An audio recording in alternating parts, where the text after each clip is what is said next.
on. I think we've got a quorum. It's 11. We're starting to record.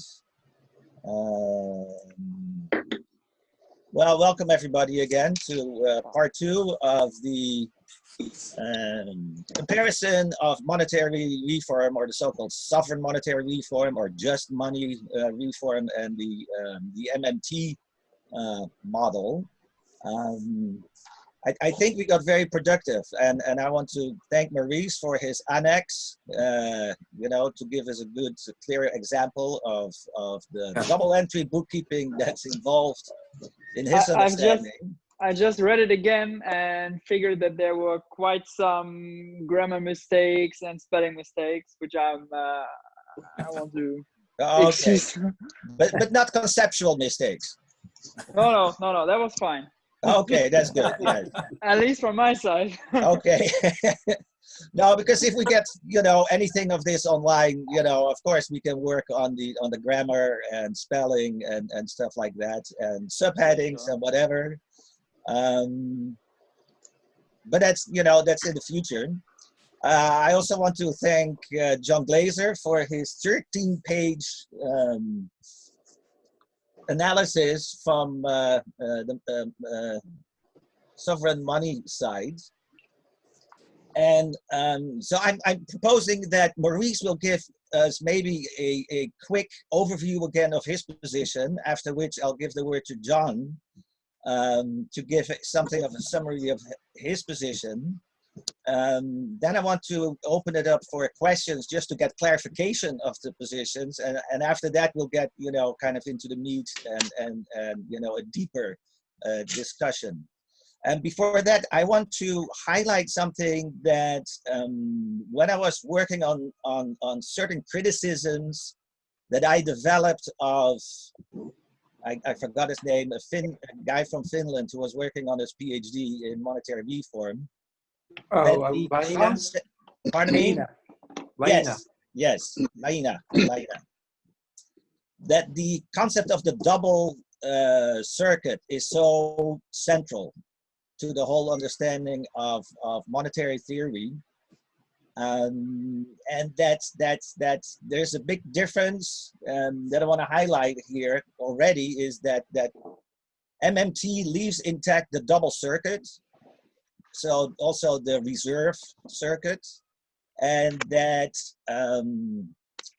originally in the 1930s, it seems to be when they were talking about 100% reserve system, that was a sovereign system with the reserve system still intact, but the reserves will be 100%. And I think in the 80s then, or the 90s or later, the monetary reformers switched more towards a single system. And I think Huber is the one who is most explicit about it in his analysis, and keeps hammering on it. So I'd like to you gentlemen to keep that in mind, and also us who are discussing it, that there is a specific difference between those two systems. Having said that, Maurice, go ahead, give us again a little bit of a summary of your position. Yeah, sure. So first, glad to be back. I think I second that it was very productive last time. I enjoyed the exchange afterwards to clarify on the accounting part of our side of the world. So my position, or to summarize the thing that I've just sent over, my main motivation was to clarify that government bonds are not a financing operation, but an interest rate maintenance operation, and that in whatever way you organize government spending, whether it runs overdrafts at its central bank, it sells bonds directly, so on the primary market to the central bank, or it goes through the banking, the private or commercial banking sector. In any case, it increases the money supply, it creates net savings for the non-government sector, and only after the government has lent or spent money into existence, bonds can be bought. And the primary purpose of bonds is to drain excess reserves from the interbank market in order to achieve a certain interest rate target. Yeah, I think I leave it with this because otherwise I just get messy in my own argument. So, or maybe I should stress that taxation is the opposite procedure. So it drains money supply, it decreases net wealth for the private or the non-government sector, better say. Yeah, same operations, but just the opposite sign, if you will. Well, that's very, very short. John Glazer, what? I just posted in the chat. Yeah. I would find it very helpful if Maurice just repeated exactly what he just said. I don't know about others, so you can rule me out, but twice through would really help me. Okay. So yeah, Maurice, go ahead. Again. I didn't hear. Well, Hear the request from Lucille was to repeat that basic point that Maurice is giving. So we'll give Maurice the word again. sure. To restate, till Lucille is satisfied in her understanding his wording. So my point is that when the government spends, however that spending is organized, so either it is organized by running overdrafts at its central bank, by selling bonds directly to the central bank and then spending the reserve afterwards, or by indirect financing, which is selling bonds to the commercial banks, which in turn are financed or supplied with reserves by the central bank. So indirect financing, direct financing, and if you will, financing by printing money or monetary financing or whatnot. In either case, the spending results in the creation of net savings for the non-government sector. So the deficit of the government is the surplus of the non-government, and it increases the money supply. So by spending, the government increases the money supply. If it sells bonds afterwards or in the process before, it exchanges liquid reserves, if you want, with illiquid and interest-bearing bonds. But in any case, the government has created net savings for the private sector or the non-government sector. And bonds, and that is also a quite important point, can only be bought from the private sector after the government has spent or lent its currency, more precisely its central bank money or reserves, into existence, because otherwise the private sector has no means to buy bonds. And taxation is basically the same operation flipped over. If that is kind of clear. Yeah. Well, I know that John would say that the closest system that you presented to what monetary reform or sovereign monetary reform wanted to do is the overdraft situation with the central bank. But I think it's the easiest case. Yeah. Yeah, but we'll address that soon, I'm sure. Mr. Glazer, let's give you the word here on your presentation and your analysis, saying what was missing in the annex and how we think we can pull it off with double entry bookkeeping. Yeah, well, real quick, I would like to echo Lucille's request for a do-over. One of the things I really don't understand is how and what it means to say that there's a net savings for the private sector by government spending in any way in which it spends. So that would be cool to learn a little bit more about, you know, what lies underneath that concept. But basically, I was sort of doing something very, very mundane, I thought, but it was interesting. And that was to, you know, create to show how accounting could take place for a sovereign money system. And, you know, the sovereign money system takes the position that all money created is created through debt, and that bonds are a form of that debt. And that's why the draft over was the best thing to focus in on, because that looked like something that wasn't debt. And your point about, you know, government sort of spends first and then creates a debt vehicle, bonds as it were, secondarily, I think that's a little bit foreign to the monetary reform thinking, that those things don't happen. I think that theoretically you could separate them out as steps. They are simultaneous, and that the only way to avoid debt in government spending is with the overdraft system. And the overdraft system is interesting in that regard because it really doesn't immediately create debt in the infusion of money, and it truly is spending into the economy. And that I thought was really interesting, but at the same time worrisome for lots of other reasons.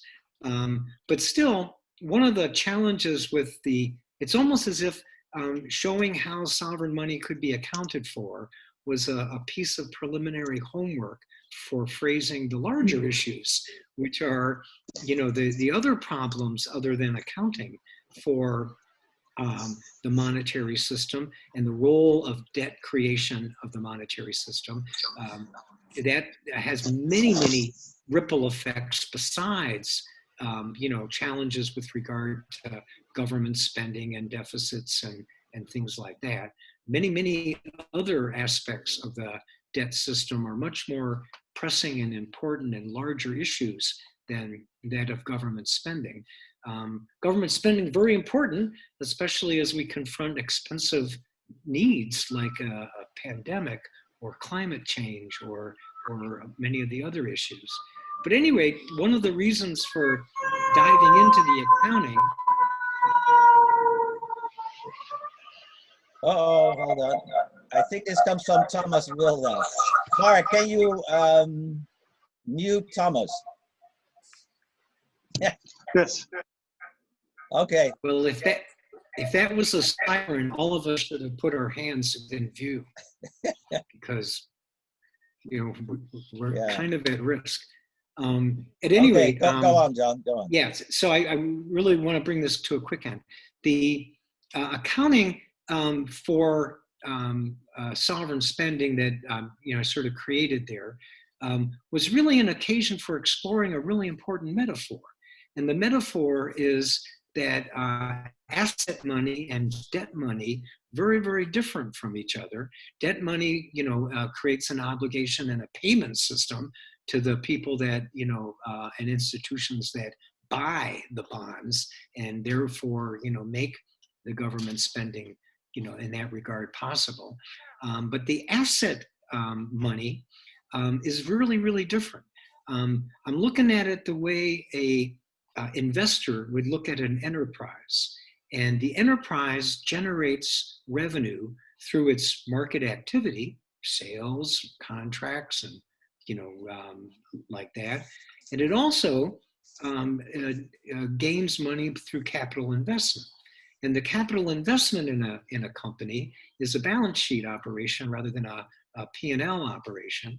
And the balance sheets for government spending make it possible to expand that metaphor and show the government and citizens as well through paying taxes as investors in their economy, and that the economy can be seen as an enterprise where its main supply is money. And so the amount of money in the economy is really important, and how it gets there is really important. But it's sort of the raw material, as it were, for the activity that the economy creates, and that the investment into the economy from government spending can be seen as analogous to a capital investment in an enterprise. The economy, unlike many other kinds of enterprises, doesn't have simply financial goals, but it has a large number of social and public values that it is creating as well. You know, one of the mandates of the Federal Reserve is employment figures, and you know, no capitalist, no investor sees themselves as a job creator. That is an expense creator. You know, and what you need to do as an investor is eliminate expense to maximize profits. So it's a non-monetary value to maintain employment.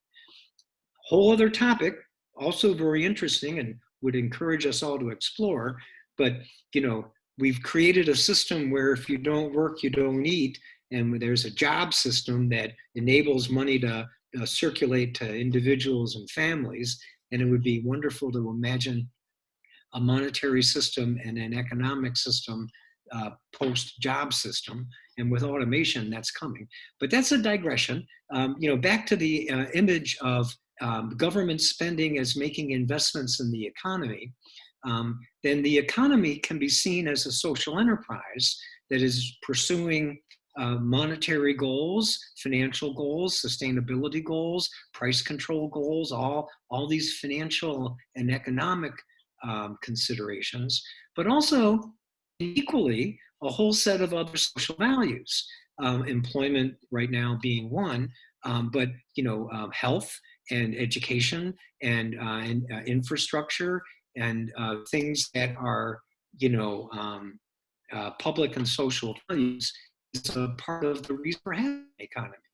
So at any rate, putting the context, the government spending in the context of making strategic investments in a social enterprise opens up the public discourse about how money should be used when it is deployed into the economy. We begin with the idea that the economy needs money or else it doesn't function. So there's the volume of money and the velocity by which it moves in the economy, but there's also the purposes to which it is put. And in a debt system where money is put into the economy only as debt, then the deployment of money in the economy is only for ventures that can generate a cash flow to service the debt. And many of our problems, many of our challenges aren't that kind. Childcare, for example, right now in the state of Ohio, the governor is trying to figure out how to reopen childcare centers because it's an enabler of the workforce. If you can't send your kid to a childcare center, it's really hard to go to work. Childcare centers don't make any money. Childcare centers lose money. Childcare centers perform an enormous social value for our economy, but at the same time, financially, they are complete failures. And one of the challenges in the quality of childcare is the low-paid positions of the childcare providers who could, if they were, you know, if it was able to attract a more talented, educated, and you know, tool resourced staff, we would do a better job in childcare and like that. But because of the constraints that money flows in the economy only to the extent that it can generate a cash flow sufficient to service the debt finances it, that is an underlying structural problem. And that's one of the differences between, I believe, MMT that looks at the current system of money creation and debt money and says, well, you know, basically this is working, basically this is okay, and it's really friggin' complex. And when we dive into the complexity, we can find lots of different ways of tweaking it and making it do things we want it to do from a social value, government spending point of view. And a lot of energy and creativity is put into doing that. The $1 trillion coin is fantastic. I love it. It's a terrific workaround of the present system, but a workaround nonetheless. And the thing that it makes possible, good things, but it ignores all of the other things that are truly the root of the problem of the system versus sovereign money. So the exercise into accounting, I think, was like important, and it dotted an I across the T and showed that there can be rigor and accountability and tracking and like that. And I believe that the double entry accounting system, one of the things that is underplayed is that what balances are assets and not just debt, but debt plus equity. And the goal of a company is to, have debt lower than the assets so that the equity, the enterprise value, grows. And the enterprise value of an economy could be seen as equity. And the equity that the government and the taxpayers have in their economy is another financial measure of health, which is why deficit spending and overdrafts at the central bank, sort of like throw me into cognitive dissonance. All of the ratios of financial health go out the window, and we've carved out an exception and says, you guys, it's okay for you to write bad checks. We can't allowed to. We go to jail. But you can. Because why? Well, because the system's so complex, it makes it possible, and we need to do something creatively complex in order to solve problems. And then I think is the sort of root of the clash between modern monetary theory and the sovereign money system. So many basic values are shared, so many goals are aligned, but at the same time, when it comes down to fundamental change of how money gets created and deployed, that's where things break down and become very academic and become very, rooted in theory and inviting all of the complex analyses that show workarounds. But really, I think that, once we sort of get past the accounting and say, all right, I can see how asset money gets accounted for. It need not be all debt. Equity counts. Equity is a part of things. It's, one of the goals of capitalism is to build it. But at the same time, the real differences between monetary reform and MMT are much broader and bigger, and broader and bigger than just even enabling government spending. The consequences of a debt system are pervasive. So anyway, what I tried to do was take up the challenge and do the assignment. How does accounting work when you guys think about this? So created some models that I'm sure, can be improved and be made better, but it was meant to simply illustrate the metaphor of the economy as a social enterprise and government spending and tax spending as an investment in that enterprise.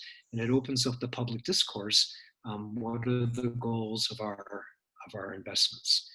Anyway, I went on too long, but I'm done. Thank you, John. One of my basic questions, with the accounting system is in your example at page 6. I want to ask you to give a little more attention to the fact, like, how that goes. Like, you got assets and liabilities, and you put $100. Gilbert, your line's not clear. Okay, sorry. You got me now? Yeah, that's good. Okay, sorry about that. Again, John, very simple. Can you explain us this assets, liabilities, double column thing, where you got $100 in cash and you got $100 net worth, and how that accounts for sovereign money creation? I mean, that's kind of the core thing that I'd like to wrap my mind around.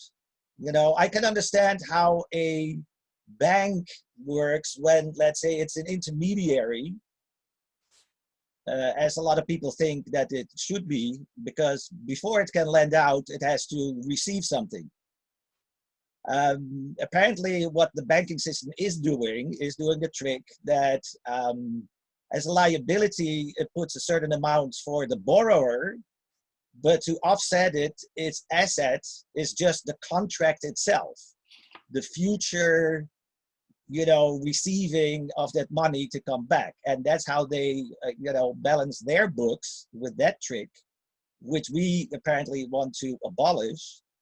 But John, what's the government's trick to make money ex nihilo, out of nothing, in that double column system? I think a real simple analogy could make it crystal clear. I want to avoid the fact that I believe that this is indicative of a greater critique of double entry accounting, and avoid the temptation to get into that rabbit hole.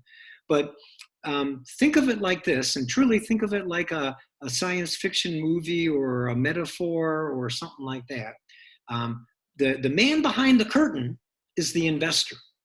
The man behind the curtain, who isn't really revealed in the financial statements, is the person who put money in and holds an equity interest. So instead of thinking of a bank and the balance between deposits going in, when I put a deposit in, I'm not an investor in that bank. It's my money, it stays my money, I want it back. If I'm an investor and I put $100 into a company, I don't get that money back until there's a liquidity event, or until I accumulate dividends or something. But if I'm a company, I've got nothing in the bank, I got nothing, I go to and I pitch a venture capitalist, he writes me a check for $1 million, I got $1 million in cash. And my balance sheet shows it to be in net worth. And equity accounts would evoke all of the supplementary, outside of that financial statement, agreements about, that tie me to that capitalist, that preferred stock and common stock and preferred this and preferred that, and all the terms of that investment govern that net worth. But on my balance sheet, I got $100 in cash that the investor gave me. It's in my bank account, I can spend it. I don't owe anybody anything. The investor didn't make it a debt, he made it equity. And it's got some conditions attached to that with regard to all the agreements, but on my balance sheet, shows up as equity. I go to a bank and the bank says, oh, this is great, you got a lot of equity. So the equity ratios that a bank uses in their underwriting come from not just the retained earnings that a company builds up over time, but also from the outside investment that gets put into the company. Now, I got obligations with that investment, but those obligations are not like an obligation that a bank has to depositors that are reflected as a debt. Those obligations are when I cash out my enterprise value, when I sell my company, when that money comes in, how it gets distributed is going to be governed by the conditions under which investors put equity dollars in. That's the constraint there, but it's not a liability from the operation of my company. Instead, I have free money, as it were, as the CEO of the company. I have to worry about those guys and keep them happy, and they got power. They probably have board seats and other things, but it's not a debt like a obligation to a shareholder, or rather a depositor. A shareholder owns shares, owns pieces of my company, a percent of what I got. And if I cash it in and sell it, their percent ownership is their percent interest in that transaction. But from the point of view of the accounting, that's not accounted for and revealed in my statements. If you dug deeper and asked for a cap table, a capitalization table, so you got $100 of equity. Who owns that? What are the terms of that equity? Those are all important questions. For the sovereign money, the equity would be the government's infusion of capital, not as a debt to the economy, not economy, work, and pay me, the government, back. In fact, it's upside down in the current system. It's the government paying back others, for the money that gets put into the economy. But as an equity investment in the economy, that money is building, and this is where the sort of images that I tried to present in the essay, the images of debt that I never have to repay, or deficits that will never get made whole, or overdrafts that will never get made right. That set of images is very uninspiring, but a set of images that says we're building equity in the economy by which we live together, and that the government created this amount of money and the taxpayers pulled out of the circulating economy and put back and reinvested in their business, namely the economy. That set of images, I think, is more aligned with who we are. But to answer the question, go that if you think of, and I took this out because it was too technical, but there's a concept called paid-in capital. Like if I'm running a company and I'm in trouble, I'm going to meet payroll. I might go to my investors and I might say, you guys, we're going to go belly up and get into trouble and everything's going to grind to a halt. Your equity will be lost. If you can pay in more capital, you will own a larger percent of my company, and that will be reflected in the net worth, and get the cash I need to meet payroll next week. And that paid-in capital is not an obligation. I might have gone to them and said, can you lend me the money? Then it would be an obligation. It would show up in the balance sheet like depositors as an obligation and a debt. But instead of asking them to lend me money, if I ask them to increase their equity investment, they would end up owning more of my company. But I wouldn't owe them anything other than when it comes time to cash out and sell the company or liquidate or like that. Does that answer what you were asking? Not entirely. It was more like this. Maybe we should pull it up and put it on there. Oh, we have some people on the stack too, just to let you know. No, I know. The question is about, okay, what assets, liabilities? In sovereign money, suddenly we've got $100 cash and $100 net Oh, you're worth breaking up again. to balance it out. What's the logic of that, of those categories? The government spends the money, and in spending the money, it creates it from nothing. So the money is now cash.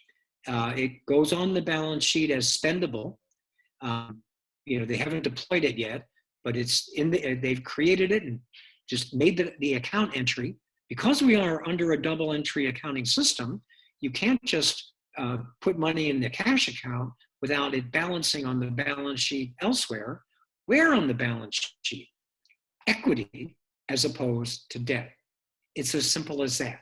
That it's an investment that the government is making and accounted for in the capital account, in the net worth of the economy, as it were.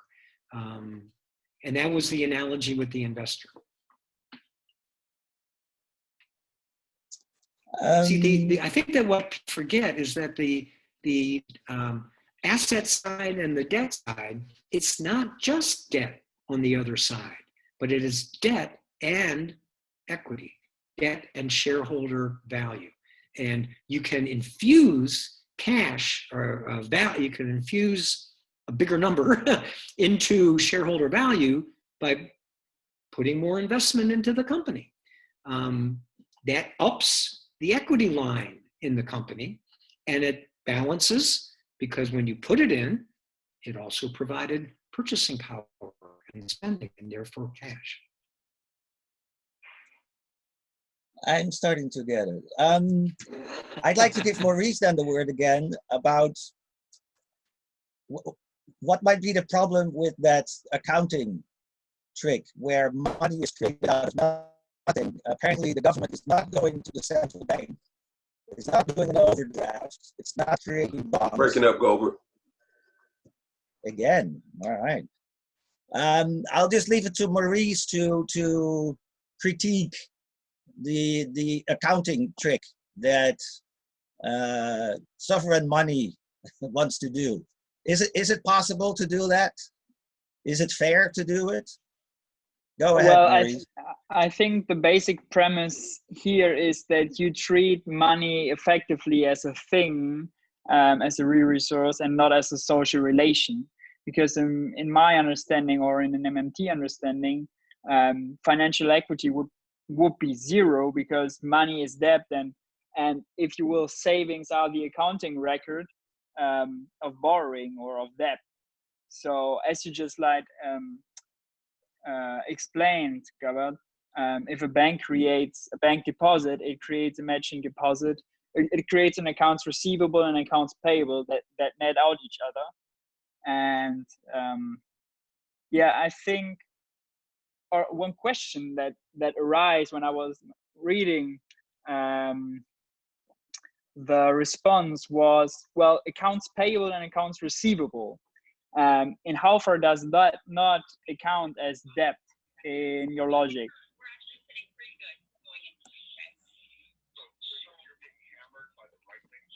Maybe restate that question, and that question is for John.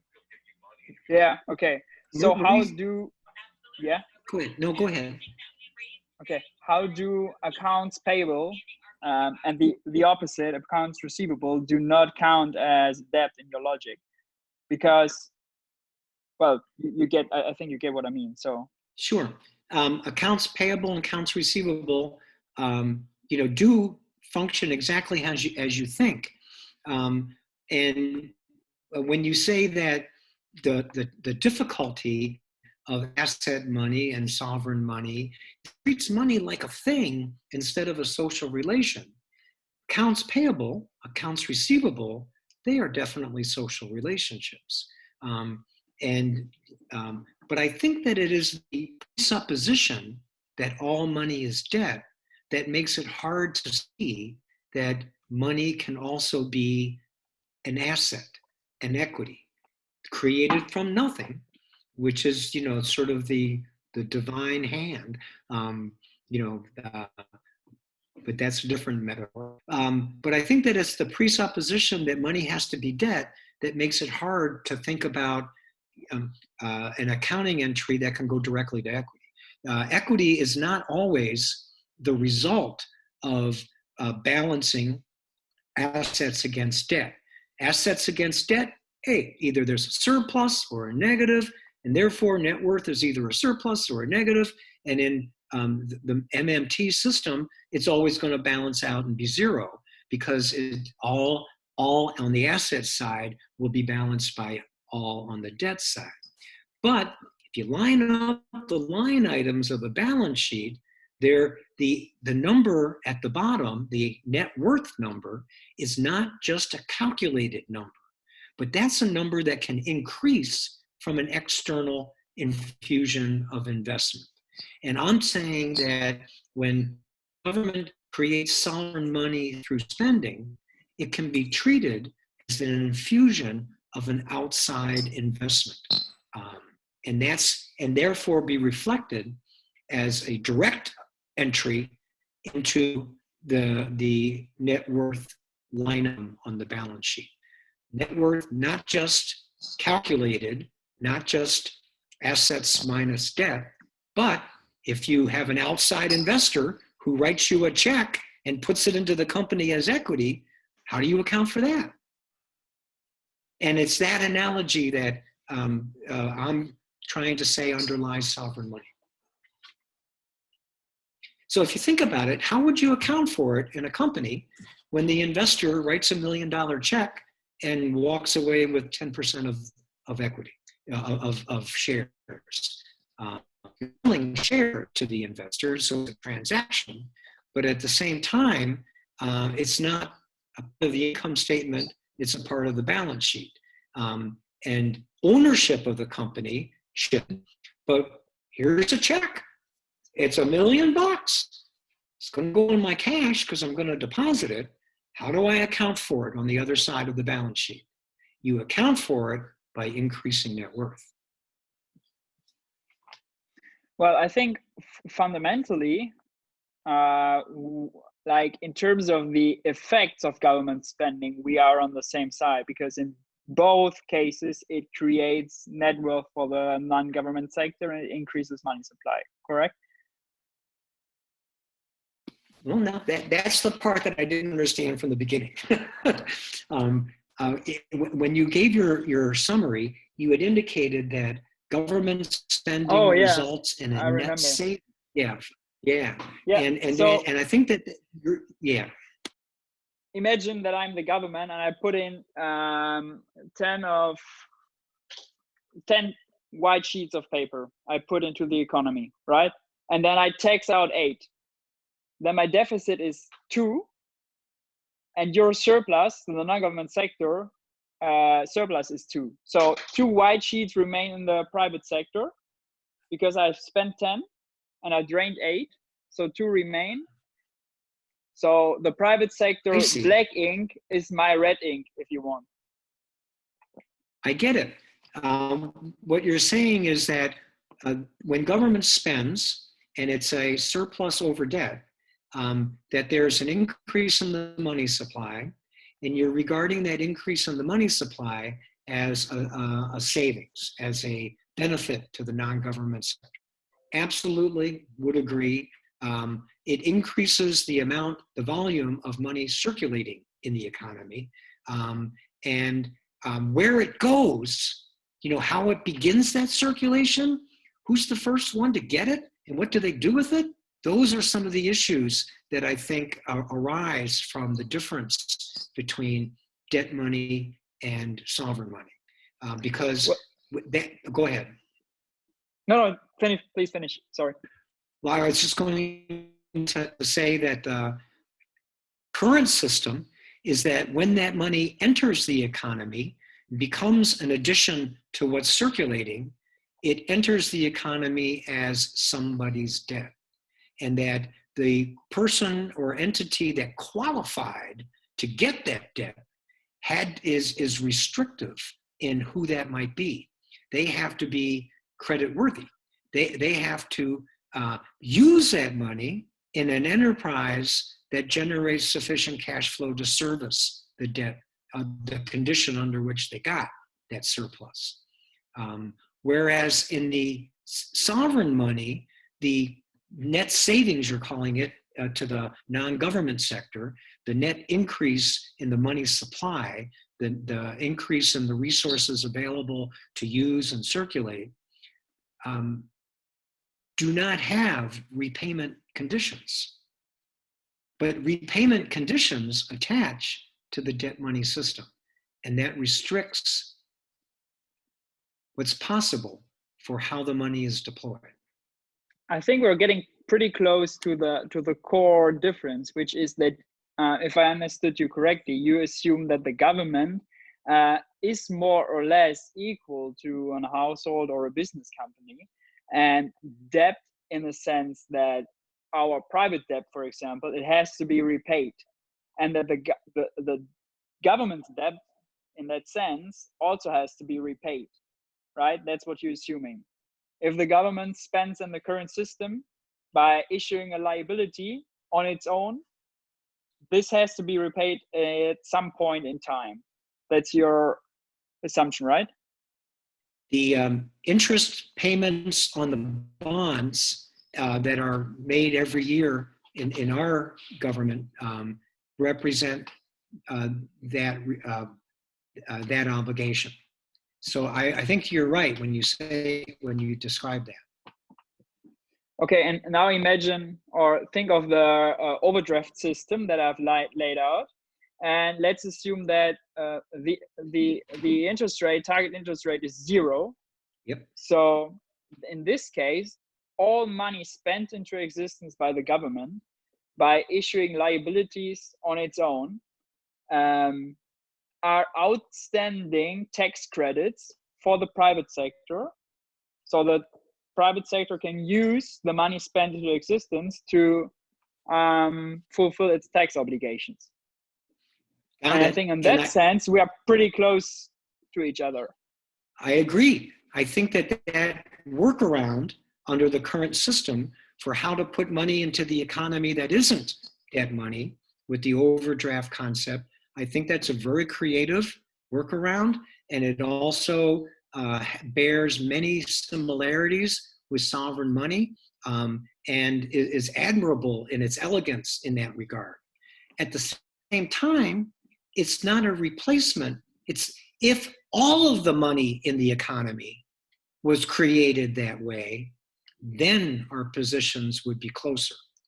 But only the amount of money reflected in government spend on the overdraft, that money with that creative solution, just like the $1 trillion coin, would indeed be money circulating into the economy that isn't burdened by debt. But as a workaround in the present system, it's not all of the money circulating in the economy.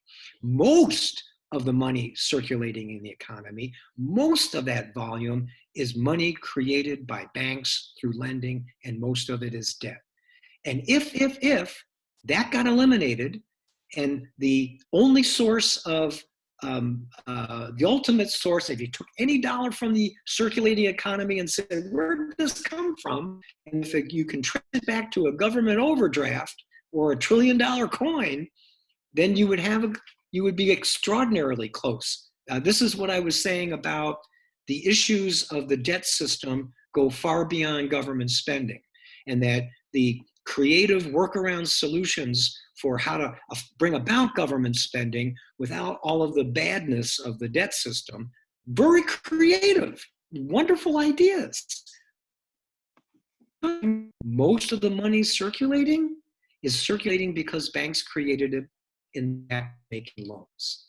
And that's the conditional money. That's the money that gets spent into the economy that will only get deployed for creditworthy, cash flow positive, service the debt enterprises.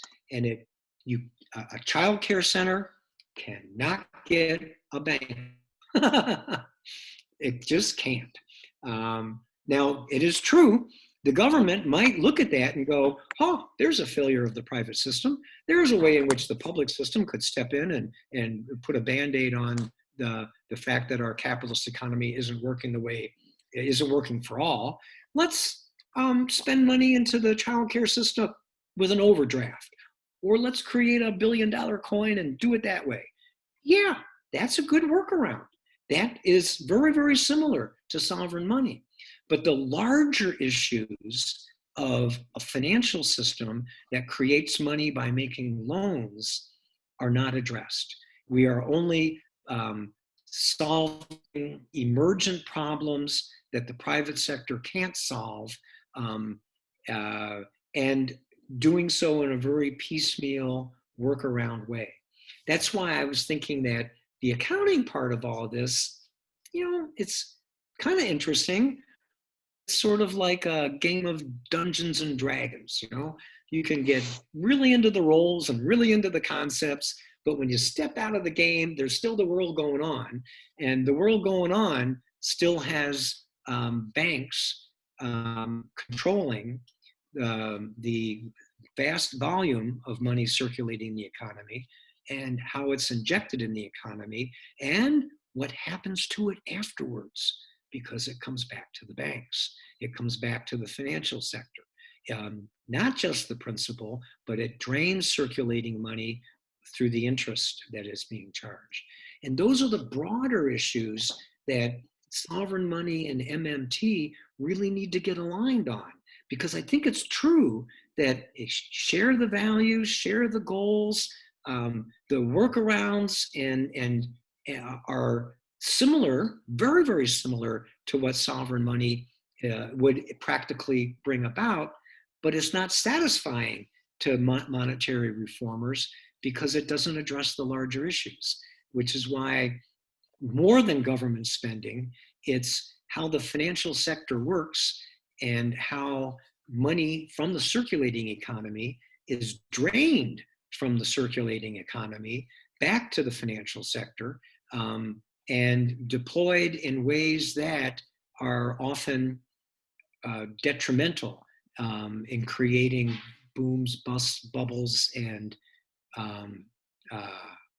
corruption. But at any rate, yes, you're absolutely right. The overdraft system, the coinage system would bring about a practical effect for that government spending that is very, very similar to what sovereign money wants government spending to look like. Creating money by spending it into the economy. But we have to look at the economy bigger and ask, where does most of the money come from? And is there anything wrong with that? And there, I think, modern monetary theory just doesn't play. It doesn't, sort of buy into the game, the analysis of the financial sector independently of government spending. All right, I propose Maurice to give him another 5 minutes to respond, and then I'm opening it up for questions and answers, because I got Paul and Mark and Paul again on stack, and then I got Lucille. Yeah, so Maurice, go ahead still. yeah, so well, from my side, I think it would be quite interesting to move on topic-wise and discuss more of the consequences or conclusions of the system, and think about the theory of inflation that sovereign money ascribes to, and maybe thinking about the way because in some sense you fix the money supply, or let the money supply be controlled in a centralized way, whereas now it isn't centralized, it isn't fixed, because it's flexible, and it's getting expanded in a decentralized way, namely by banks and the government creating the money supply. And I think there are some possible challenges to fixing the money supply, as the monetarists try to do. And I think, yeah, this will be kind of interesting to explore instead of just going over the accounting again. Because, and yeah, that was an idea that I also had. Jean, if you think about the government issuing bonds with 0 interest rate, this would be very close to the government just printing money, printing cash, right? Yeah, but at the same time, a buyer of those bonds would only do it when the economy is in shambles, and when I want to put my money in a place that won't deteriorate its value. In a booming economy where I can earn money with my money, I won't be buying bonds at 0 interest rates. And if the central bank just plainly buys the bonds, because then you avoid the negative equity, right? Great workaround. Well, yeah. Just another trick. Yeah. I mean, the whole accounting game is a gimmick. So you're solving an accounting problem with another accounting solution. So yeah, I had arguments with my auditors that bore a lot of resemblance to that. But yeah, you're right. You want to leave it at that, Maurice, and we'll open it for the question and answers? Yeah, sure. But I would be happy if we could steer maybe now some questions, and maybe steer it or move on and think about interest rates targeting and inflation. And maybe also, I mean, no, it's unnecessary. I was thinking about the problems that you have with debt per se, which is, I think, just inequality, and that is an unproductive way of using financial capacity. Whereas I would say, well, financial capacity is infinite for the government. So if it spends something on interest rate, the only problem is inequality, and maybe what this money does afterwards. And well, I think MMT agrees on this, that this can be that you don't need bonds basically, and you don't need to issue debt and pay interest on government on saving accounts that the central bank basically offers for free to the banks, kind of universal basic income for those who have money anyways. But yeah, I'll leave it with that. Yeah, we can suspend that a little bit for later. I got Paul saying that he has a fundamental question. Goes back a little bit, but Paul, you want to state your fundamental question? And you're muted.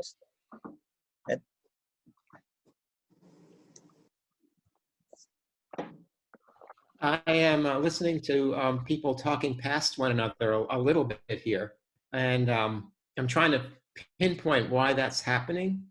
I think one of the issues is a philosophical difference between what is the government versus the private sector. I think MMT makes a very clear distinction, and monetary reform, because of that equity entry in the balance sheet, the distinction is pretty much blurred. The government is us, I think, is more of the way we look at things. Also, when we were really comparing two different paradigms, so we have the MMT paradigm and the monetary reform paradigm, and the proof is really in the pudding. Will one or the other work is the question. You know, not just does your vision of what debt is or what money is that correct or not? Just taking the MMT paradigm whole cloth, will it work? What are the unintended consequences? And the same for monetary reform. And I think that's the way this really needs to be analyzed. Like, we take what Maurice is saying, you know, on faith, and just follow it. Will it work in the end? And maybe it will work, but then there may be many more risks associated with taking the MMT route, or political barriers that may or may not exist in the monetary reform route. So I think we're saying our philosophy, and then Maurice is saying his philosophy, and I'm not really getting to the crux of what the differences is. So here's my fundamental question, and maybe Maurice can clarify. Maurice was saying that these overdrafts are solely for the purpose of adjusting interest rates, essentially, to either drain or not the reserves, and just to force banks to try and meet their target interest rate. To me, that is a tiny, tiny amount of money that the central bank creates compared to the amount of money that's actually spent. So I don't see the arithmetic. What's the missing piece in your view of, if it's not these overdrafts, which are just to control interest rates, which is a monetary authority, by the way, it's called the Federal Reserve. They're controlling money creation that way by adjusting interest rates. No different than a monetary authority, except the monetary authority has more, I think, is more effective. But what is that huge difference in actually the amount of money that the government spends versus these small overdrafts that are used just to tweak the interest rates? Where does that extra spending money come from? That's my question. Well, I don't know if I understood you correctly, but I tried anyways. So the logic behind the point that first I said the purpose of bond sales is to maintain a certain interest rate target, not the overdraft, because if you run overdrafts, you create a supply of reserves.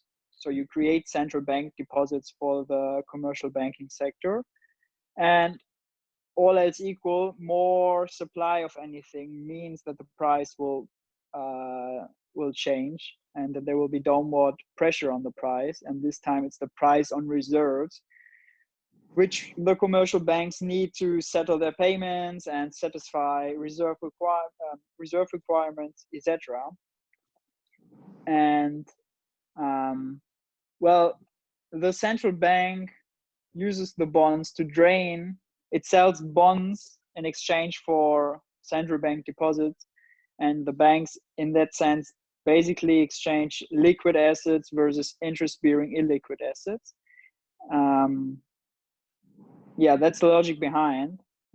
What exactly were you referring to with pointing out a missing piece? The missing piece is the amount of money that the government spends is nowhere near the amount of money that's needed for this draining process. That's kind of a small adjustment that's done. And it actually puts the burden of money creation totally on the private banks, is what you're saying, because that's adjusting the money supply. When the interest rates go down, supposedly the money supply goes up. And so I don't see where the government spending mechanism is. Yeah, so I mean, effectively, it's about the net spending that creates excess supply or a shortage, because taxes drain reserves from the banking system, and that puts upward pressure on the interest rate. So you have to look at the net effect. And in that sense, a deficit creates net supplies reserves to the banks and creates downward pressure, which is then sterilized by the central bank selling illiquid debt instruments, if you will, to the banks, and thereby basically maintaining its interest rate. And what's interesting, since the coin was mentioned, with a coin, things are a bit flipped upside down or made more explicitly, because if the government doesn't issue bonds, the central bank lacks debt instruments to sterilize the reserve effect. If the government mints a coin and gives it to the central bank credits the reserve account of the government spends. That means more reserves are added to the system. But now, since no bonds have been sold prior to the spending, the central bank, which, if I'm not mistaken, is not allowed to issue its own debt instruments, is lacking debt instruments to sterilize the reserve effect. And the coin proposal also comes with the idea of allowing the central bank to issue its own debt instruments, and that would make it quite clear that debt instruments for monetary policy, so interest rate maintenance, and fiscal money for fiscal policy, that is spending money for whatever purpose, say emergency check for the pandemic.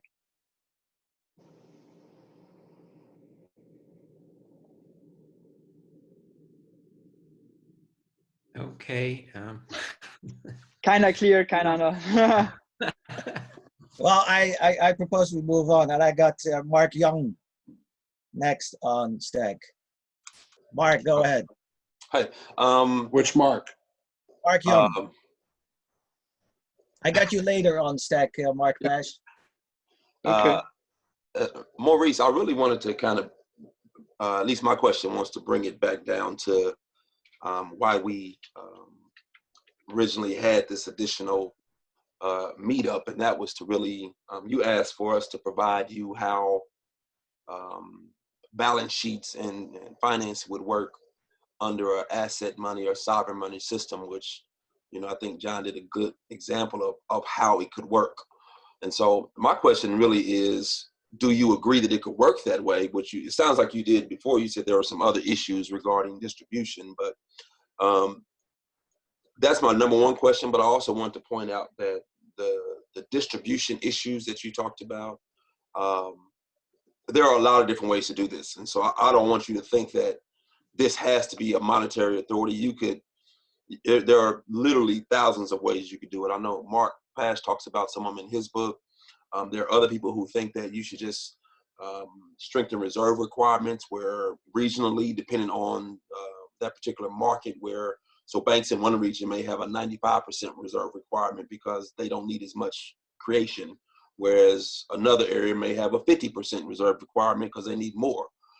You could do that where the monetary authority could propose that whatever you lent last year, Bank A, the monetary authority will make it available to you this year with maybe a 3% bump or something like that. So there are a lot of ways to do it. So I don't think that money being created as an asset centrally precludes or destroys the distribution system, and you can still have that flexibility that I think you're talking about. So if you could speak on that a little bit, and I think at least my goal out of this meeting was to say, is asset money possible? Because it seems that's where we've hit a road. I don't really care as much to drive into the current debt system and all the machinations that go through bonds and treasuries and all that. I think, to me, our coming together was to say, look, what we're saying is possible. What you're saying is obviously possible because that's how the system currently exists. But I think what we were trying to figure out is, do you understand what we're saying regarding asset money creation? Thanks. Well, yeah, I do understand the analogies that and the accounting behind the analogies. So where this is coming from. However, I think there are some mistakes that I haven't mentioned yet, which start on a very fundamental level, which is money being a social unit or social relation, another thing, which is what is the purpose of a government issuing its currency in the very first place, which from my understanding is to provision itself with real resources in order to fulfill its obligations, to create social value, if you will, and public goods. And apart from that, well, I also think that fixing the money supply in one way or another is a dangerous thing, because if you fix it, then once you have excess demand for money, the price of money will change, and that means interest rates. So you have to have some kind of distribution mechanism in order to, well, distribute the money supply. But and if I'm thinking about banks, so you have banks, but they are mere intermediaries, not as they are now and claim to be intermediaries, but real intermediaries. They get, if you want, that asset money and distribute that asset money. If demand exceeds supply, then the price of money changes, and this, I think, makes investment quite hard if you have changing prices of money on a literally daily basis, because demand for money is not quite stable. So yeah, I have problems with fixing the money supply. I think the monetarists. Can you explain a little bit more when you say fixing the money supply? Tell me what that means to you. I'm not sure I follow that terminology. Good question. Well, essentially, you are saying that the government is the only centralized entity that creates money. And in another piece, you said that money is related, or the money supply is related to inflation. And in that sense, if the government controls the money supply, it controls inflation. So I assume that the idea is to fix the money supply, and if you fix the money supply, the price will change. Right now, when you say fixed, you mean create a standard amount of money. Is that what you mean by fixed? Yeah. So if we said the government created $20 trillion and that's it, is that what you mean by fixed? Okay, well, I don't know where you get that from necessarily, because it doesn't have to be fixed. It could float. There are a lot of ways to do it, though. I think the point is to make asset money that doesn't have to be paid back, that you don't have to pay interest on. How much created is simply controlled by controlling inflation. And so if inflation is too high, then you lower the amount of money created. If it's not low and you can afford and you have more productive uses to put it into, then you create more.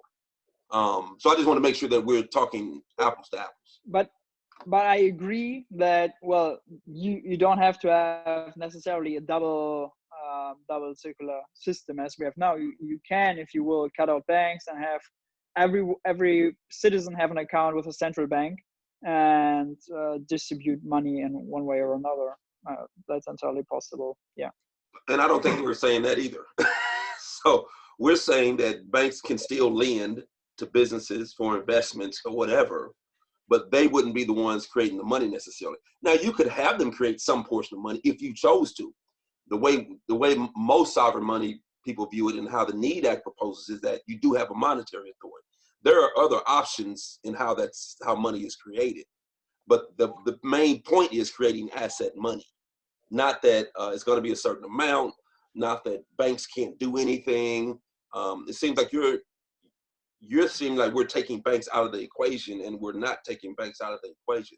There still is I'm that saying share it that doesn't matter threshold. whether they exist or not. Isn't like a big issue. Say that again. I'm agnostic towards whether they exist or not, and whether you suppose they exist or not. I think it doesn't make a big difference, because it's just an entity that distributes supply, which is money supply, which is created in a centralized way by the government, right? Okay. Well, I think we think banks are needed because somebody has to interact with investors and companies and everything else.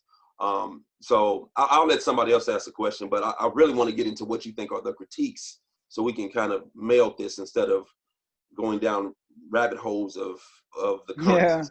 Yeah. That's good. I got Lucille next on the stack. Lucille, go ahead. I do believe Virginia was before me. Oh.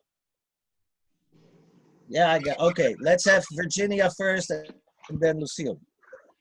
I wanted more clarification on this idea of the difference between the two philosophies, that somehow MMT sees money as not a thing and a social relationship. I mean, my sense is we actually see it as four different things. We see money as a measure of value, as a store of value, as a medium of exchange, and as a significant influencer of society. And I'm not understanding the distinction you're making, because if in two sentences together you said money is a social unit and not a thing, and then you said the reason government issues it is to provision itself. So basically you're saying government creates it to be a thing it can exchange for value. But you don't think it's a thing. So I want you to talk more about this philosophical underpinning difference that you see. So yeah, philosophically speaking, MMT's position is that money essentially is debt.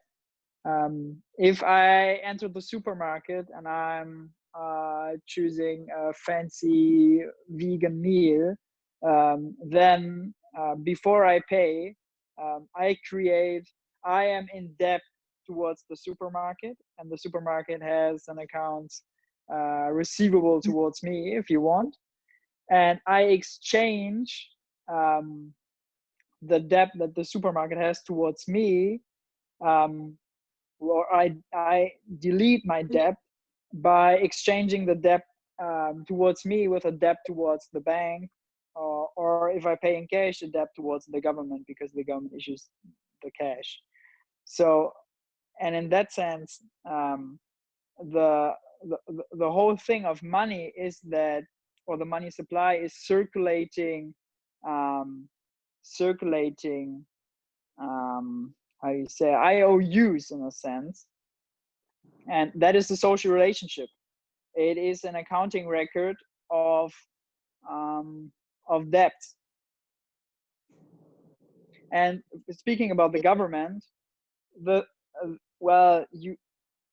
essentially money is a thing because it has a physical representation. That's right, but I think there's more behind it. And the MMT story about the government is, as you laid out, the goal to provision itself by exchanging tax credits, because it has the power to levy a tax liability upon its citizens, and exchange a tax credit, which is in high demand because citizens want to fulfill their tax liability. And in fact, they need to, because otherwise they will get punished, right? If you don't pay your taxes, you get punished in one way or another. And in this way, the currency allows the government to source labor from the private sector, which it needs to fulfill its social mandate. I think where I still get lost is that money is a token. That's one of the characteristics it has to have. It may be a virtual token. It may be just an entry in an account, but it's still a token of one kind or another.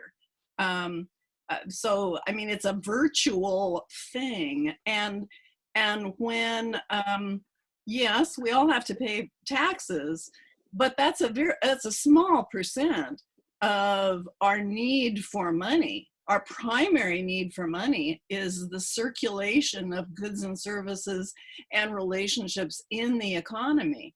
And if you told everybody, okay, we're not going to have any taxes anymore, we're still going to want money. We still have to have some way to exchange goods and services, and to give value when we make exchanges. We also use money to do that, to establish a sense of value.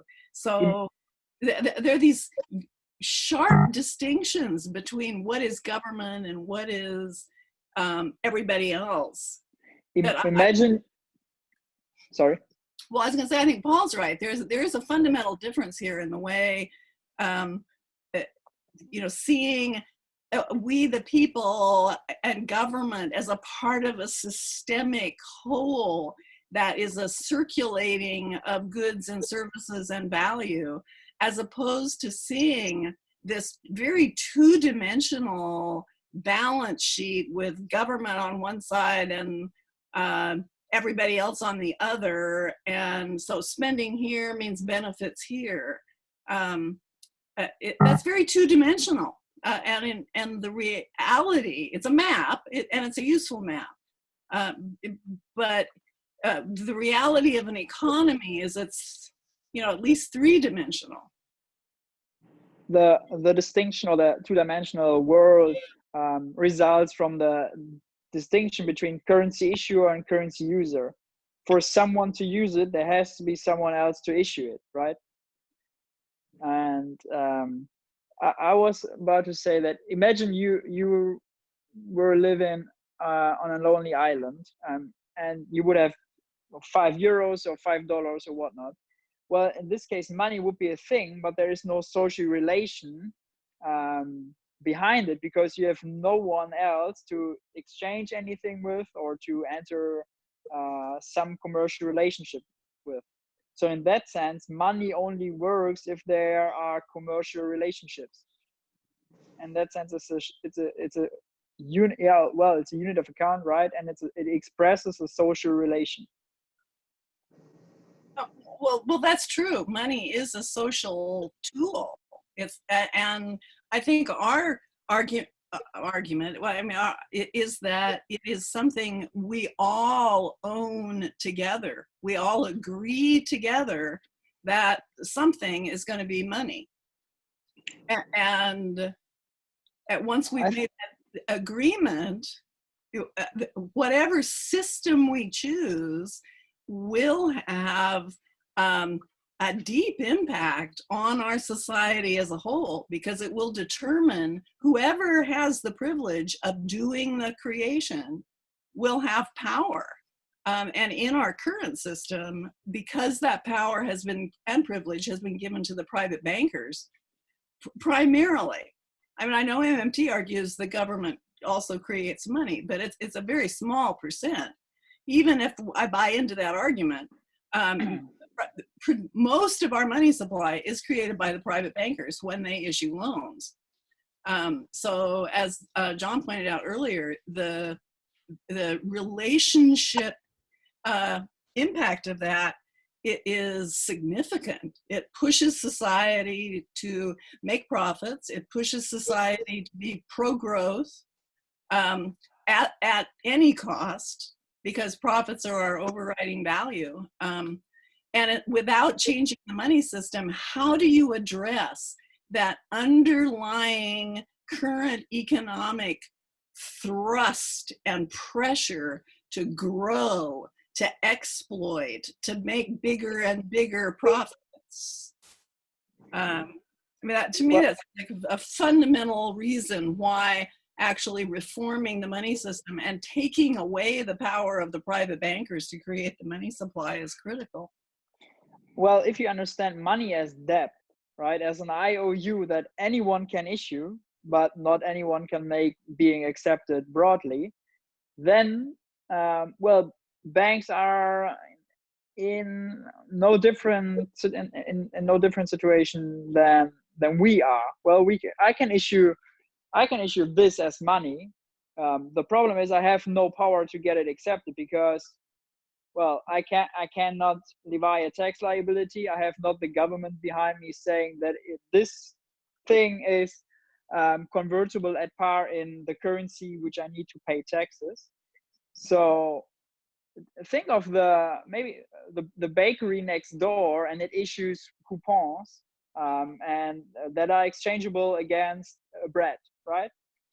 This coupon is basically money because it carries an IOU, which is created out of nothing, and if redeemed, exchange against the bread. So yeah, and in this sense, I think, well, if you cut out banks, so banks, and if you don't allow, you can't not allow anyone to create IOUs, and that's the business of banks. They create IOUs. Well, banks create IOUs all the time, but money requires that we all agree to use either an IOU or some other token. We people have to agree to use it, and then it becomes money. And all different kinds of governments use different strategies for, saying you're going to use this as money. And I think in the world we want a world where government is transparent and democratic, and Sure. and money, how much money is in the system, is determined in that democratic way, and how it enters into the society is also determined in that democratic way to fulfill the needs of all of us. And what I keep getting from MMT is it's part of that thinking that the government is they. It's a different, and it's an authority, and the only reason we use money is because it's making us pay taxes. So we want money so we can pay taxes, to the power that be. Whereas we're imagining a different world in which we create our money supply, our tool for making exchanges and creating the better world we all want. We're creating that together.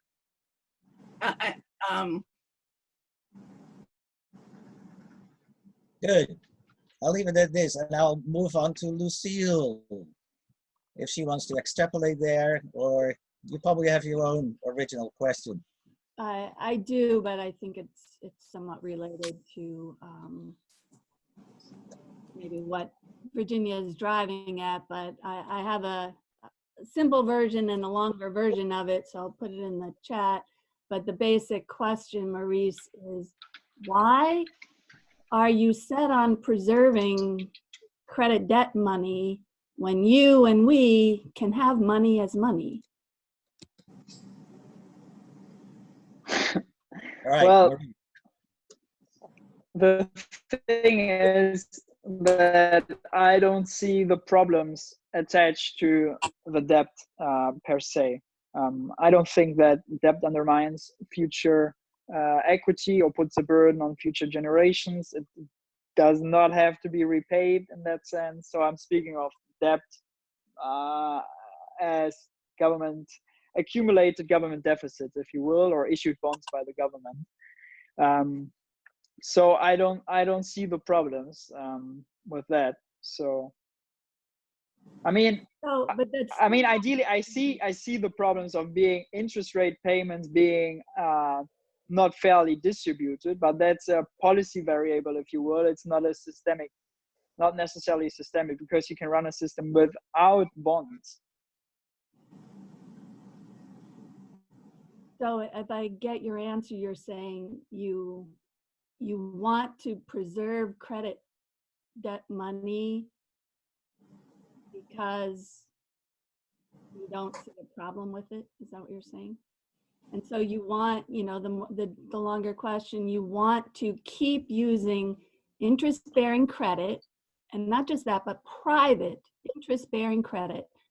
You want to keep using that as our money, even though we could have a public asset, debt-free, interest-free, that lubricates our exchanges of the good that we produce.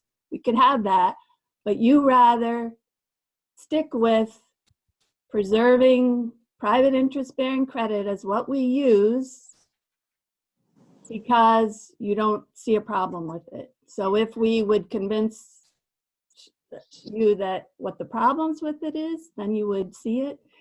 And so I guess the flip question is, what's wrong?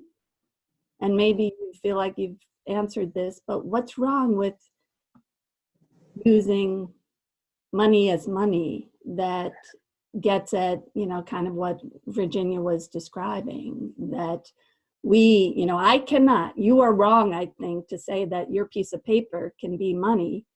It can't be.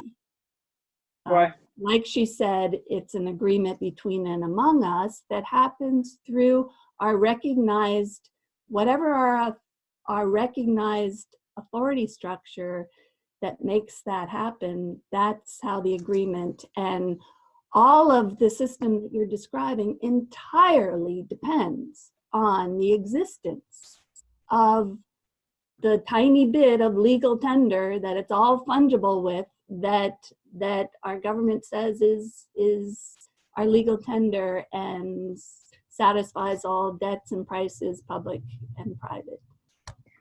Okay, first of all, I think you misparaphrased me or misrepresented my position, because I'm deeply critical of how the private banking system as is right now works, and I see the errors attached to it and the inequality and the pro-cyclicality and all the rest of it. So I'm perfectly fine with regulating this. You can even nationalize banks if you think it's better to replace the profit motive in credit creation with social motive, if you will. I'm totally fine with that. But I was more speaking about the way the government spends, and I think that bonds are an unnecessarily complex product, which is not necessary if you just put the interest rate permanently at zero. So in that sense, I think we are quite close. And your next question, I think how money gets accepted is not that I accept it because you accept it, and you accept it because I accept it, because that's a circular reasoning. And I don't think that this is logical. I'm more, and I think history is on my side. I'm not happy with the barter approach, and I'm also not happy with some method approaches, because even back then you had a gold coin and there was a nominal value on it, so the value of the gold coin was more than its physical value. And I'm more familiar, as you may anticipate, with the chartalism story, which is that the taxes create a demand for the currency, and that is how the currency is accepted. And once it is accepted, it is being used as a medium of exchange and a store of value. But this comes only after the tax has created the demand.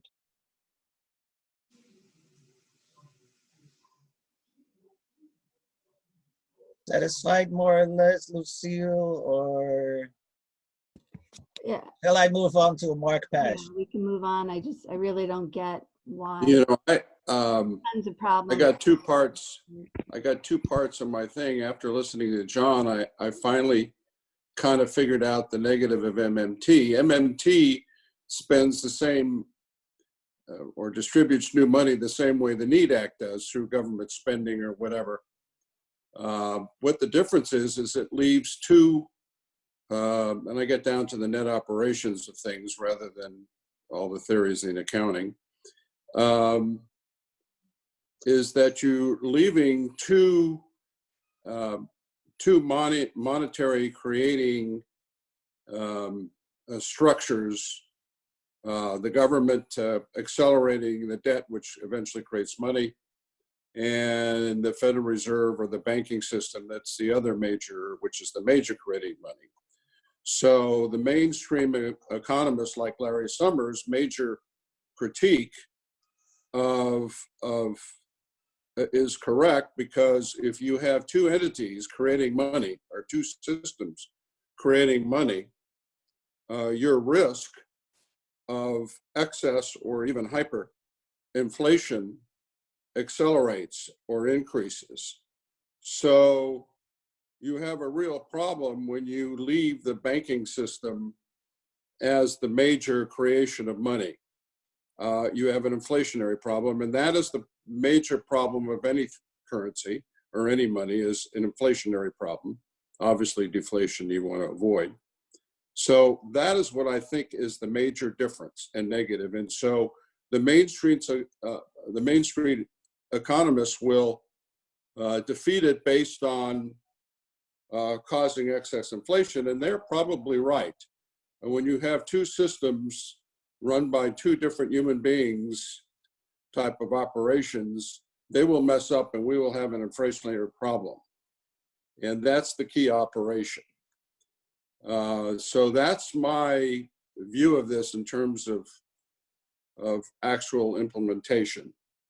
The second thing I have to say about MMT is that it is monetary reform, and their PR and their it's a little off topic, but their PR is far exceeds ours. And so we really want to piggyback on it, call it monetary reform, and say, but it just doesn't go far enough. And so I think the major negative is inflationary increases, and that's why the mainstream economy, there's no, even if you have a monetary authority, and if you had a monetary authority and the banking system running the same way it is, they're still going to create money, and where the system will be the same. They'll judge it based on inflation, which can be caused by both systems.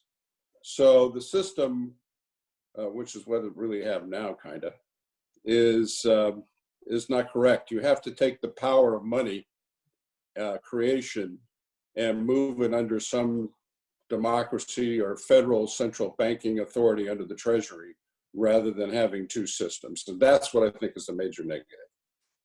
I think it's interesting that you bring inflation up, because I was also mentioning it before, and I think, and that's a criticism from my side towards sovereign money. I think you are wrong in the sense that you say that inflation is necessarily a monetary phenomena, because you can't control inflation by controlling the money supply,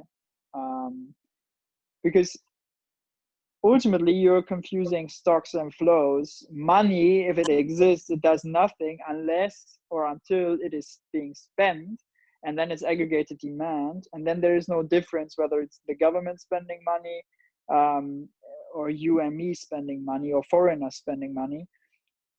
Then demand pull inflation arises once spending excesses the productive capacity. And well, I get your argument that if obviously bank credit is potentially creating aggregated demand, right? As much as government spending creates aggregated demand. But I think we are very far away from an inflationary problem, because we are plainly spending too little. I'm not looking at today's economy. I'm looking at operations and future economy. Inflation is the #1 issue of all money. And you take money away and we'll have deflation. We won't have inflation. 08, 29, you can go on and on. The major risk of inflation, there's a lot of different risks of inflation in an overall economy, depending on that economy. But it's the #1 thing that you have to measure and control in terms of issuing money, whoever issues it. The central bank's debt system tries to do it with And of course, they fail when we have an inflationary problem. And they fail when we have a deflationary problem as we have now. So inflation is the key statistic, and it's a number of formulas, not just one. And there are many causes of inflation, okay, that are important. But it's basically that you have too much money running in an economy. A lot has to do with international, and you bring in the production. And I keep telling everybody that the private sector is so efficient now.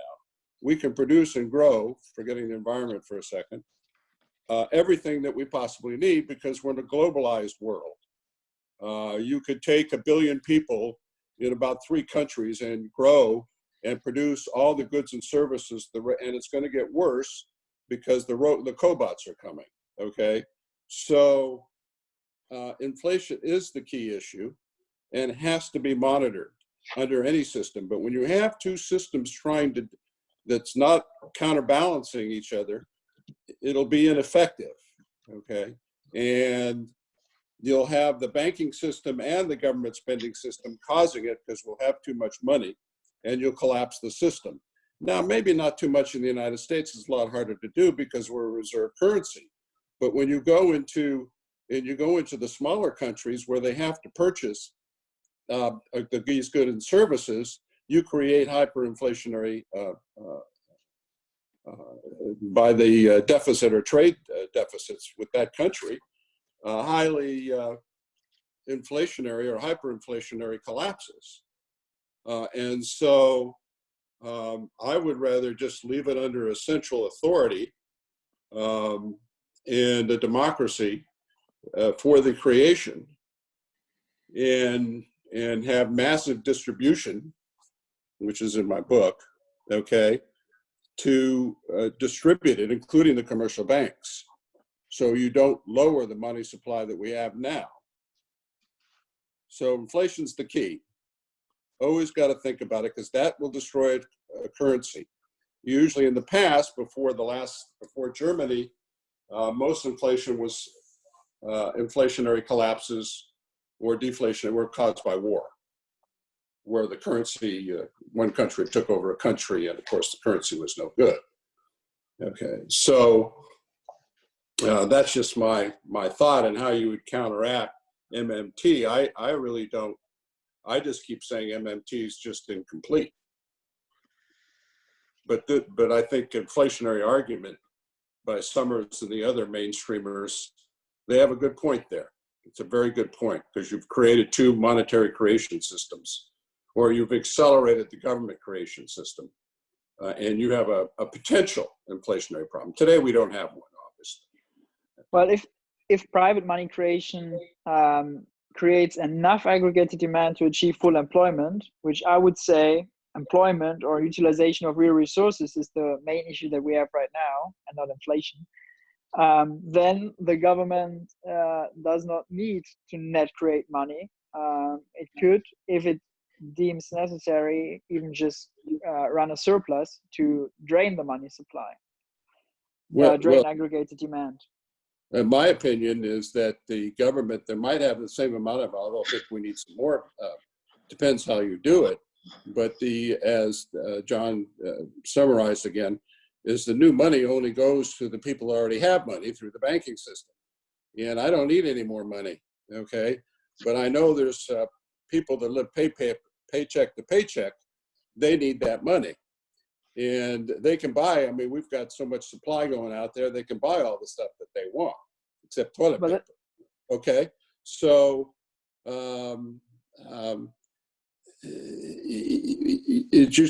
I'm looking at it I'm a political kind of guy, and I'm looking at it from a political standpoint of how MMT will be defeated. And it'll be defeated because of inflation. And the system that we've created is we have to make sure the inflation, or our goal for inflation, is 0. Okay, and that has to be monitored by the monetary authority or the legislature. Depends who's running the system, or the president. It ends up being just a dictatorship type of system. If you do it right, if you distribute money right and make it well dispersed, That's my own, it makes inflation even less of a risk. And so you have to look at where's it going and where it should be going. And the problem is it's just not going.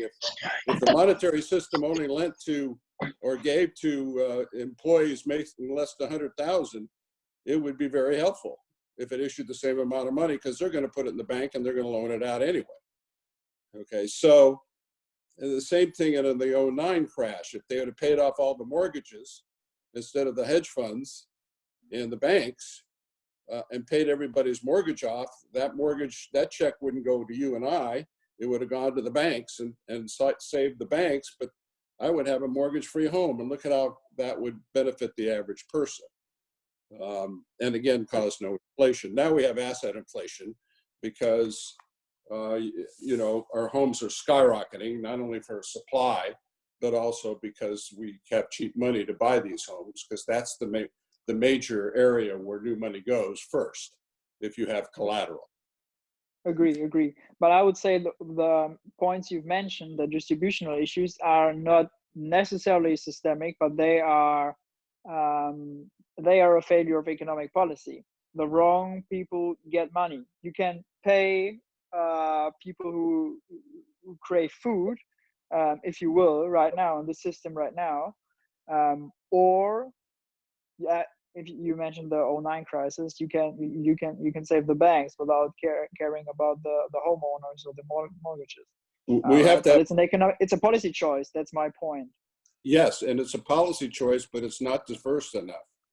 And even with the current government paying out money, the debt system being the major producer reduces the distribution of new money to the people that really need it. And so if you look at the commercial enterprises around the world, we have about 2 billion people that basically don't work, or just subsistence farmers, because they don't work.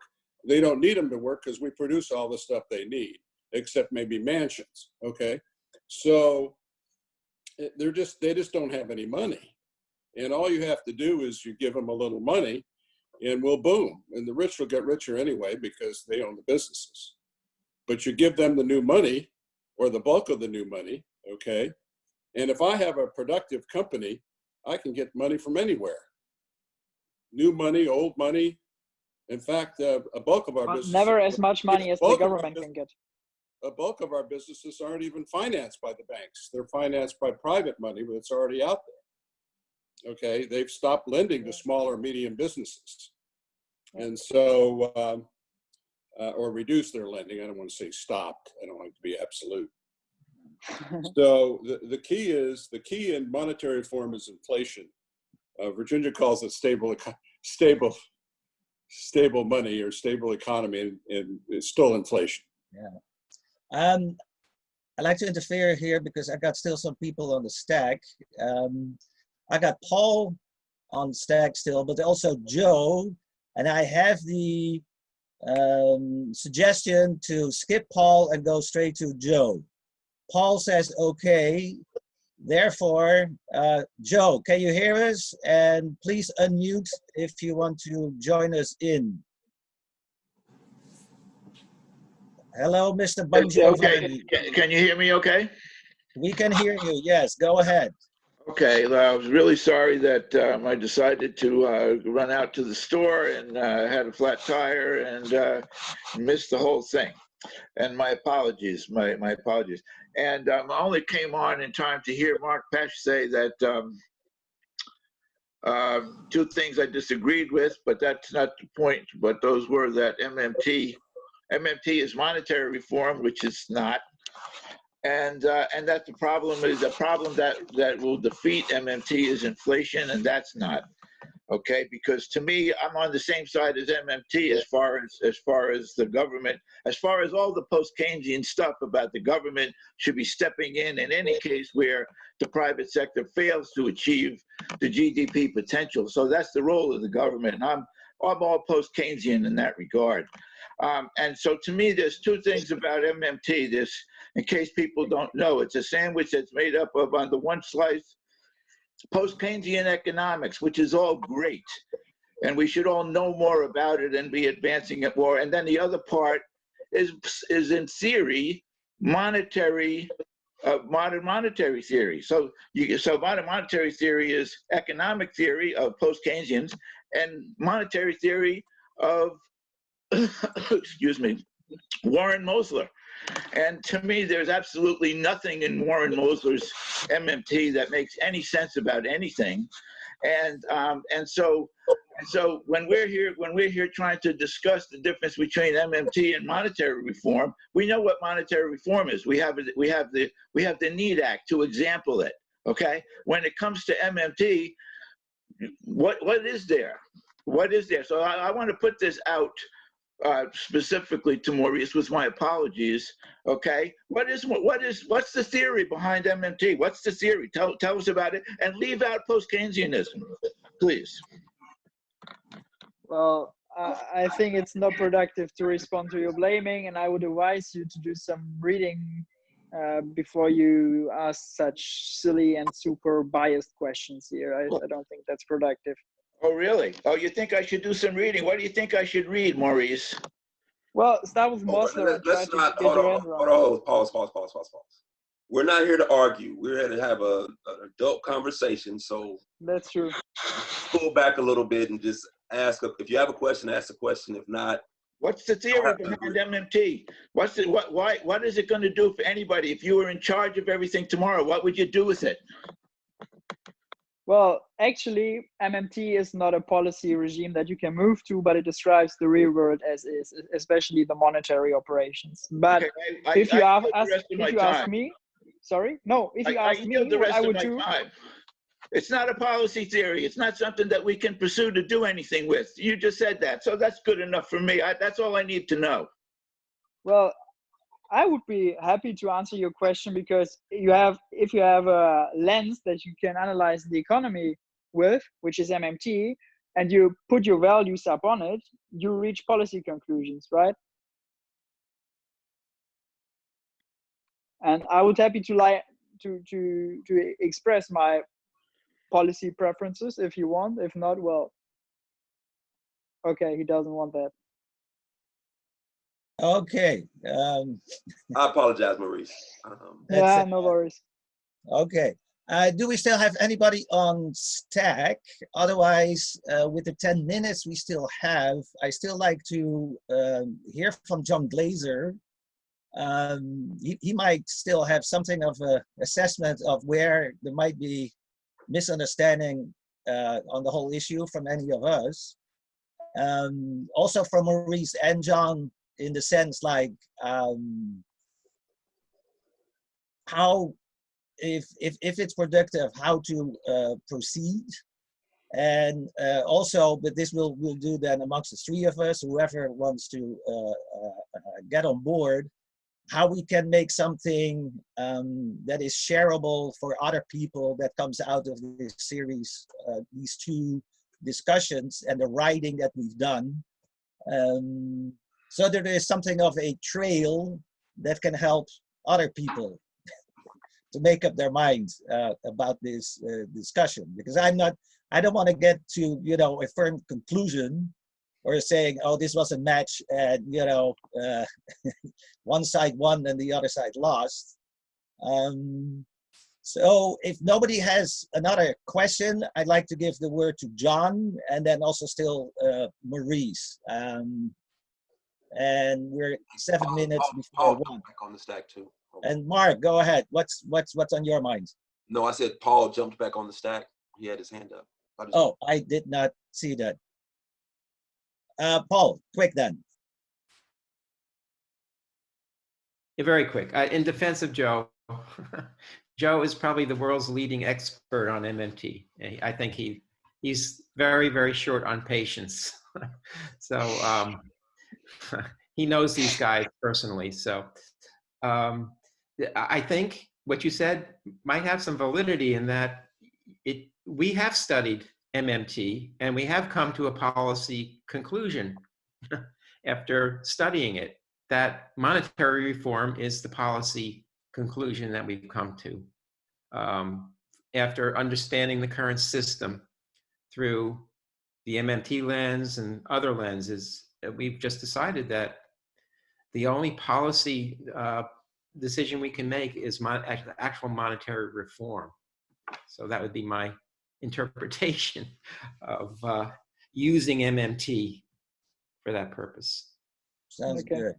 I'd like to pass on that to John Glazer.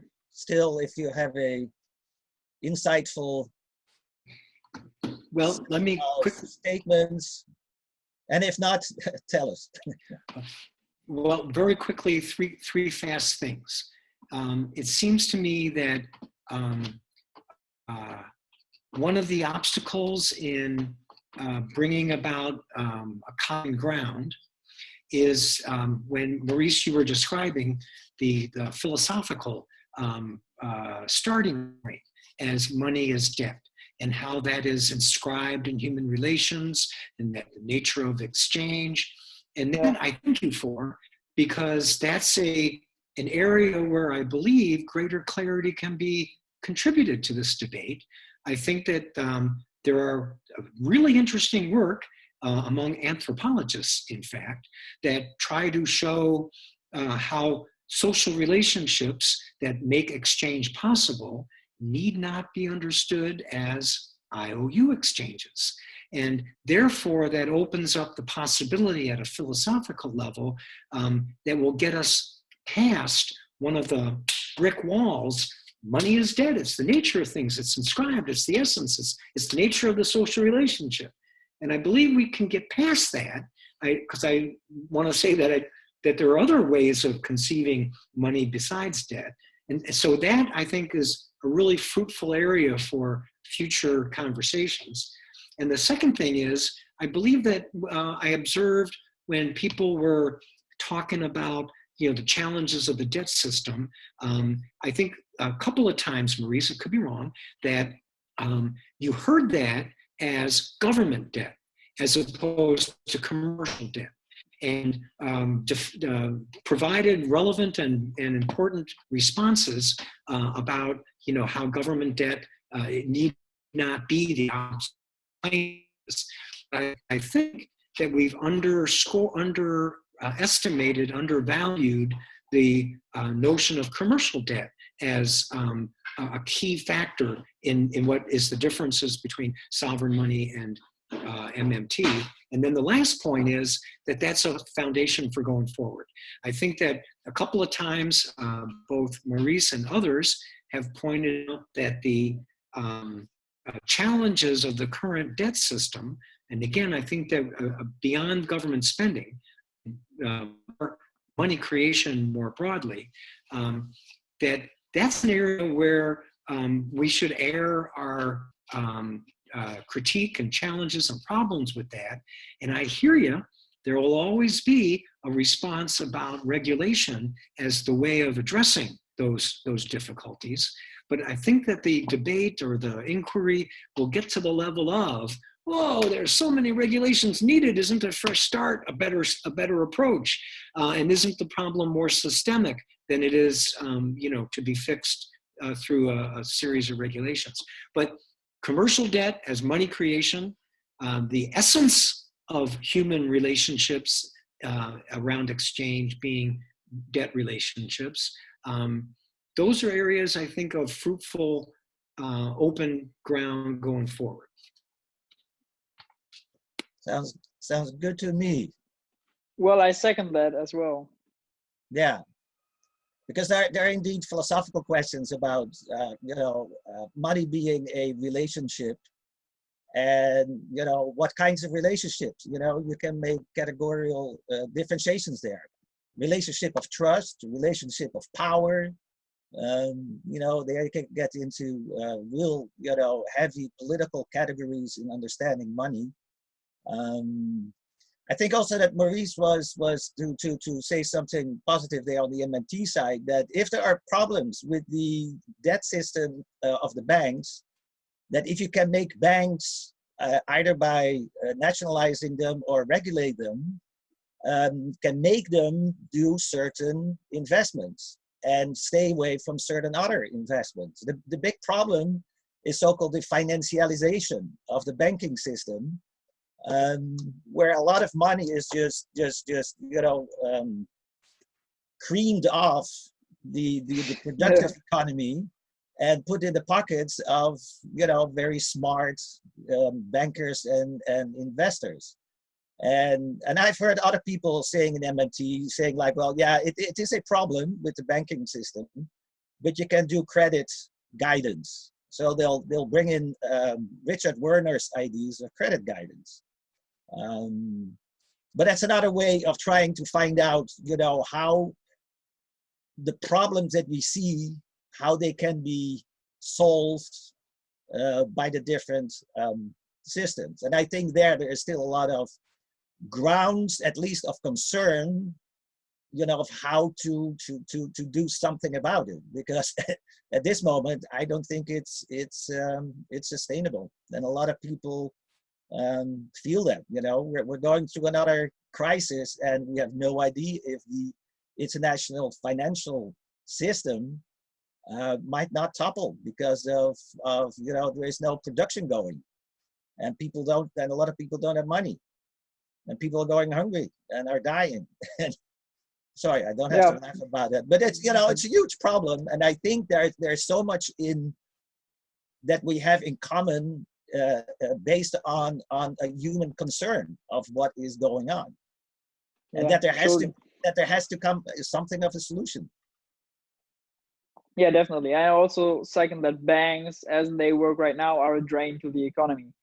They do more harm than, I mean, they do good if it is GDP relevant. We can argue about what type of GDP, but so in terms of environmental concerns, but especially the non-GDP relevant credit creation, which is the debt shift or financialization or whatever you want to call it. So credit creation for asset purchases, this is clearly not helpful for the common purpose.